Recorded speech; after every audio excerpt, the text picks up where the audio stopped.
No time to explain. Get in the boat.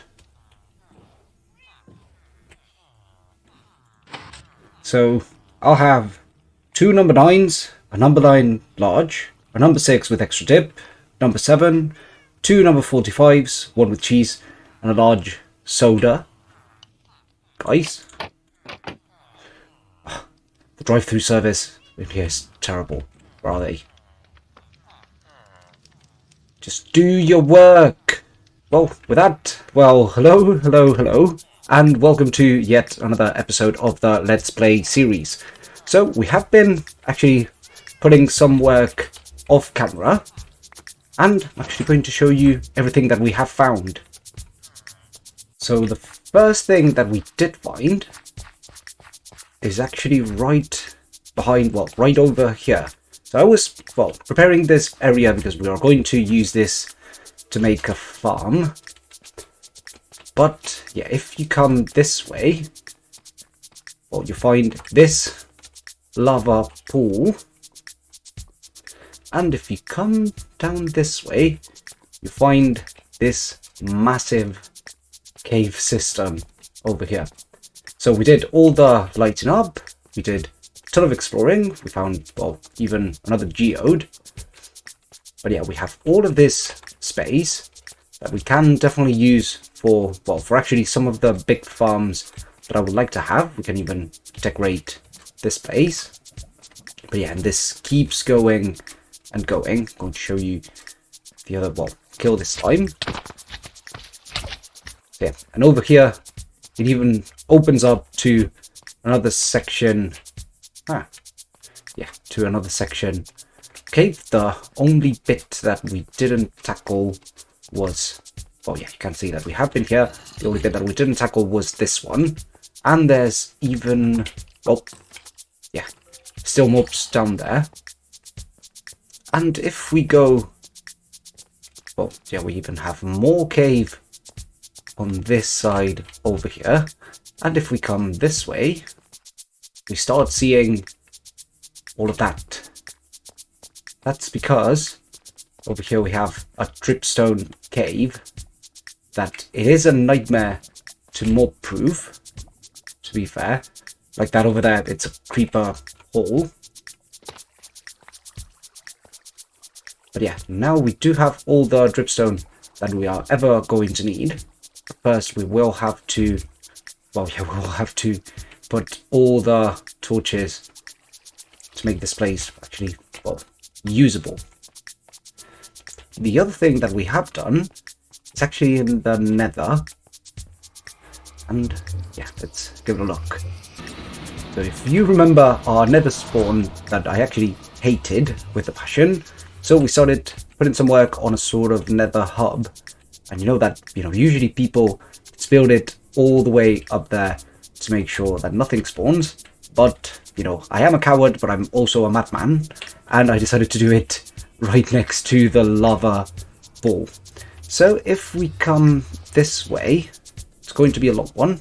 So this way we get to this massive lava lake.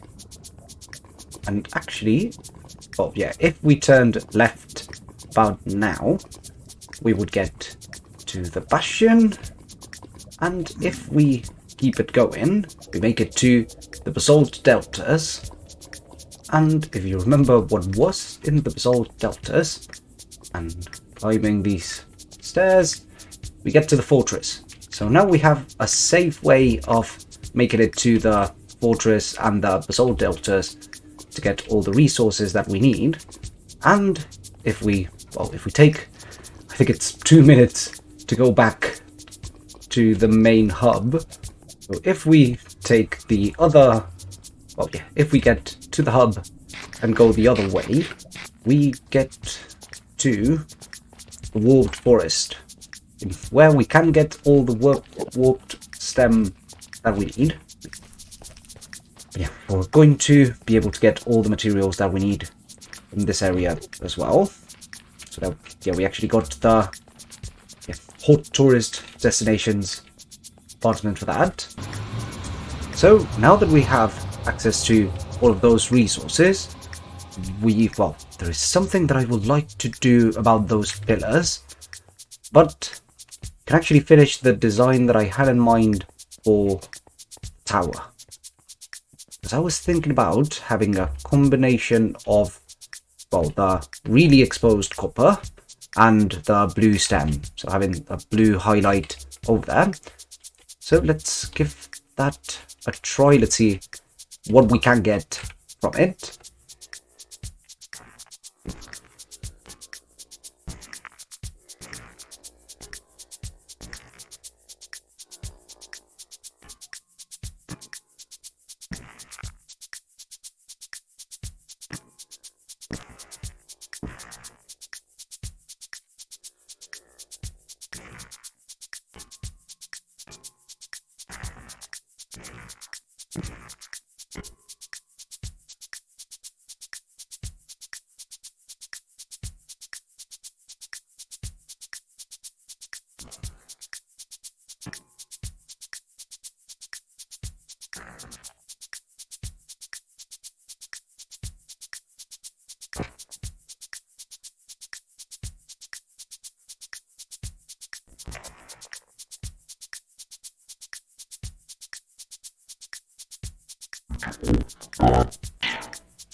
While we wait for...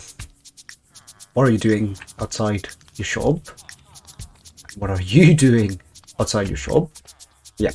So while we wait for all of that to oxidize, we're going to keep it going with the decoration thing. Well, yeah. Another thing that we have been doing... What's up? Another thing that we have been doing has been to... starting to get this ready. So instead of having that scaffolding over there, we made this sort of... yeah, this maintenance bit to be able to get to, well, yeah, anywhere on our iron farm. Say hello to our Bernard. So the first thing that we're going to be decorating is this part over here. So this is the wall of the fisherman shop. And with this one, I think that, yeah, just going to go super fancy with it. Just have iron pillars. Alright, so we're going to... we're going to try...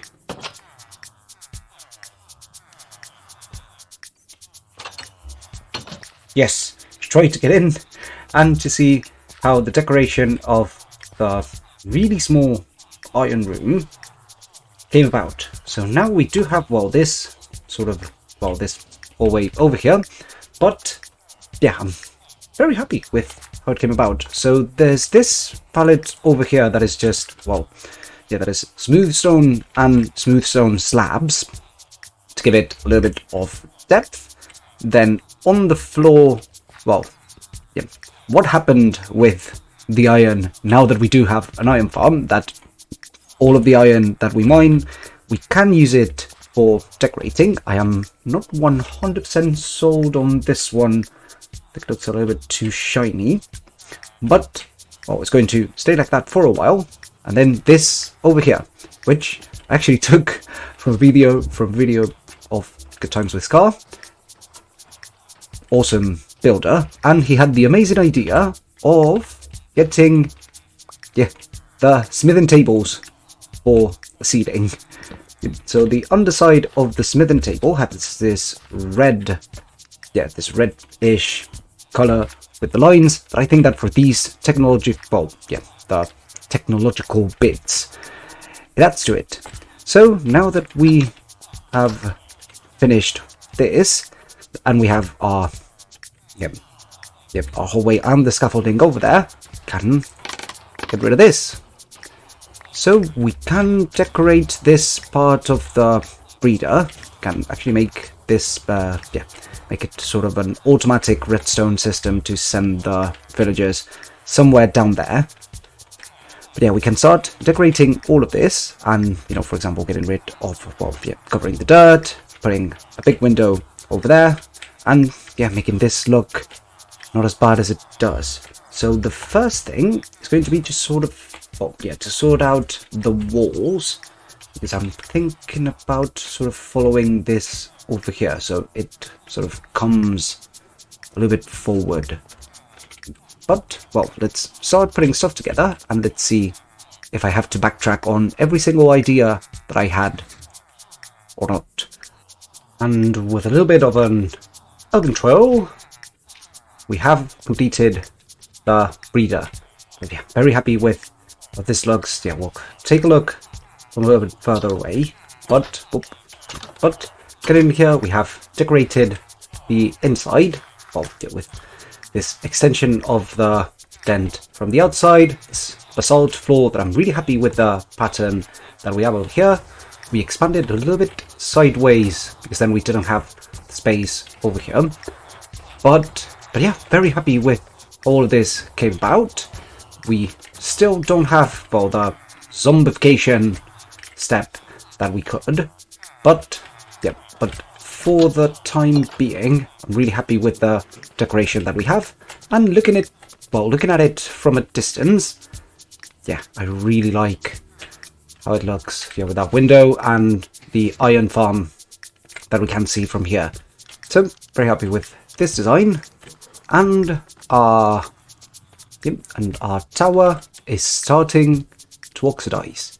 There's still plenty of time for this to look good, well, to look as we would like it to look, but hey, we still have plenty of time in the episode. So for the next thing that I would like to get done today, we're going to be using this space. So this is right past the farm area, well, the farms area, the vegetables and all that, and I would like to have in here a moss farm, a flower farm, and to start decorating this over here. So this hallway that leads to that massive cave that we had over there. And also there is something that I would like to do with this area over here, but I'm going to have to, well, to try it first. So we're going to start building, well, making a little bit of space for our moss farm. And yeah, let's test, because I know there's water over here. Let's see how far in can we make it without getting in the water. Right, and now that we do have the space that we dug out, we're going to jump into the redstone testing world to actually give a look to the moss farm that we designed some time ago, and we'll talk about the little bits and why it looks like it does. But yeah, it's going to be a rather compact one to work with. Right, and welcome to the redstone testing world. So right behind me, we have the moss farm. Well, we have an expanded version of the moss farm, but yeah, the trick with this one is going to be mostly this over here. So the moss farm is going to work in a way that we get a sort of slice of stone that is going to be generating all the time. Actually, let's give this one sort of try. Right, so the moss farm is going to be generating, well, yeah, generating stone that is going to be converted into moss, and then this water stream that is going to push everything into the hoppers. And the tricky thing is this over here. So usually moss farms use a hop clock to just get everything done. I didn't want to do that for, I actually don't know why, but yeah, I decided to use an observer and to make a mechanism for the observer not to just pick up the piston all the time. And this is what I came up with. So having this block being the one that passes the signal to the bottom pistons, and yep, and keeping everything going from that point. So we're going to be building this, and yeah, let's see if I manage to replicate this, because I tried to do the same thing with that skull farm over there that we showed in the, well, in the 119 review, and you can see that it could go wrong. So let's give this one a try in our hardcore world and see if we are able to get all the green goodies. So we're going to be building it from, well, yeah, from the other way around. So we're going to start with these pistons that are going to be pushing the stone that we are generating. And down here, it's going to be our water source. And down here, we're going to have the pistons that are going to detect, well, yeah, that they are going to be pushing the stone upwards. One observer here. So one of the things that it's, well, that is going to be sort of expensive, it's going to be activating these pistons, because we're going to need to use repeaters for all of these. Oh, hello there.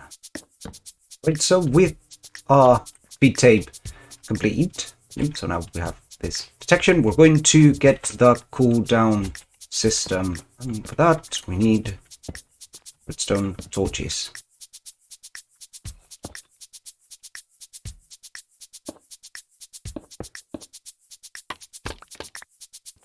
Right, so with this, we do have our system ready. There is one bit that we are going to need to sort out later, which is the delay on the repeaters down the back. But yeah, we are ready to get our lava and our water in. Right, and now for the tricky part.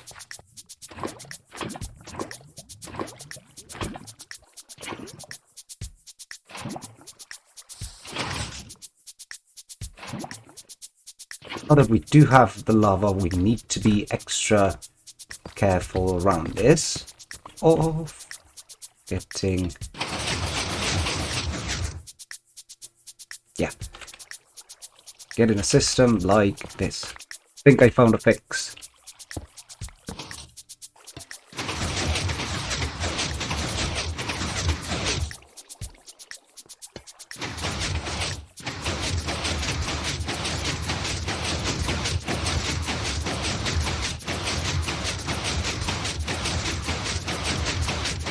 Isn't this like a really weird rhythm?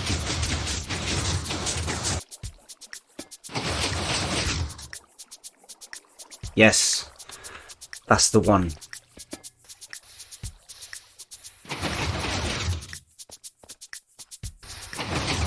Yes. And yes, this is working perfectly. And now it is all going to stop. Yep. Because the system is not able to, well, to push the hoppers over here. We have this 5x5 space, which is going to be the bit that we convert into moss. So the other... Oh, wait. Didn't count on one thing. Yep. So I didn't count on one of the things that we definitely need to do, which is to, well, cover this up, because we need to think about our collection system. And we're going to need to move this one block further. So we do have our stone generator ready. Now we need to get the collection system done. Trap doors get opened in that position.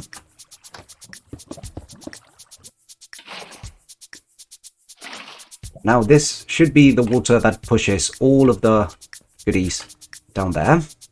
Now I need to remember how did I connect the water, because there was a delay, a very important delay in there.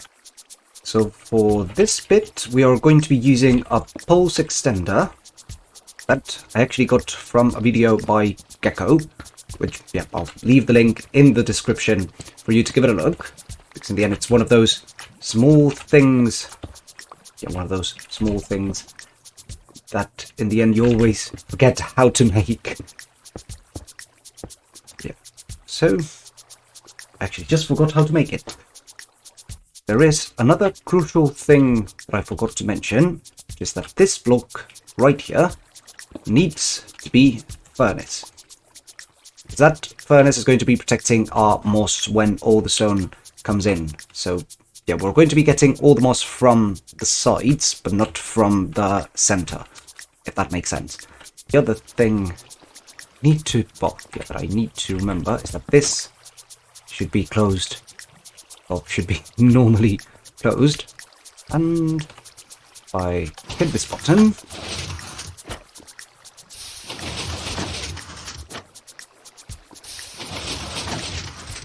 yes, it is working nicely. Let's get the moss generation bit, because now we have an infinite stone source, which is pretty nice, but we need to turn this into moss. Right, so moss over here, but underneath this we need a dispenser, then moss has to be on top, and to activate this we need an observer, another observer, another observer, then we need one sideways and one upwards.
And the automation and decoration part have been completed.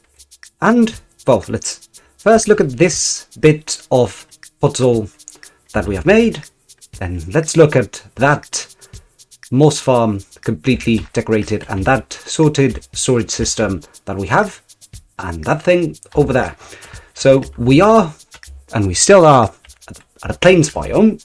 And even in this layer, we are able to get these flowers. So we have made a rather small flower farm that actually we have loaded. So if we click this lever, we do have a ton of flowers coming in.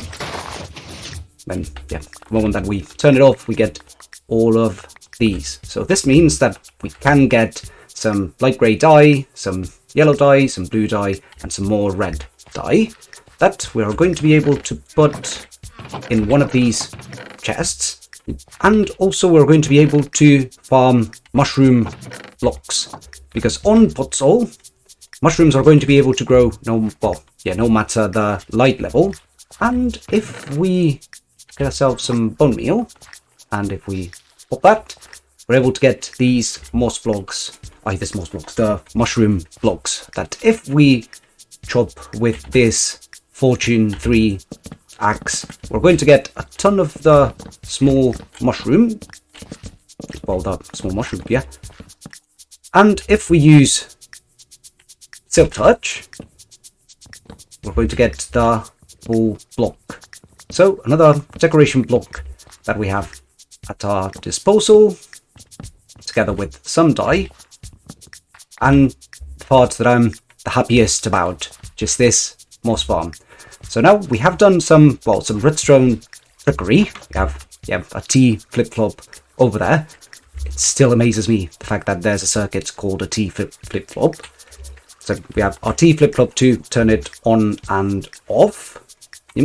And we also have, this bit over here to kickstart the farm. So if we click the button for the on and off switch, this should close. And if we press the... we don't have to kickstart it. But yeah, Now our moss farm is working and producing mostly moss blocks, which I am happy about, but also a ton of moss carpet, some azalea, some flowering azalea, and some bone meal from all the wheat seeds that we are making. So very happy with this section, very happy with how it's all coming together, and also very happy with the other thing that we have done in this episode that still hasn't finished oxidizing, but it's almost there. And yeah, you can tell it has been a good choice, that palette with the oxidized copper and the warped stem, but it still needs a little bit of time that we don't have for this episode. We are going to leave it here and wait for it to oxidize in the next one, but I hope you enjoyed this one, and I'll catch you on the next one. See ya!